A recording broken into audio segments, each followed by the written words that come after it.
அதுவும் இந்த உருளைக்கிழங்க கொஞ்சமா எடுத்துக்கணும். எடுத்துட்டு நல்லா அந்த நெய்ச்சோறுல போட்டு கிளறி அப்படி ஒரு உருண்டை பிடிச்சி வேற லெவல். எனக்கு ரொம்ப பிடிச்சதுல பிரியாணி கூட அந்த அளவுக்கு பிடிக்காது. எனக்கு ரொம்ப பிடிச்சதுல இந்த நெய் சோறு தான்.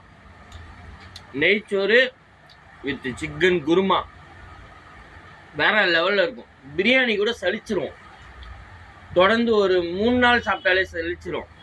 ஆனா இந்த நெய்ச்சோறு இருக்கு, வாரத்துல 7 நாள் சாப்பிட்டாலும் நெய்ச்சோறு சலிக்கவே சலிக்காது, அருமையா இருக்கும். அதான் நெய்ச்சோரோட ஸ்பெஷல்.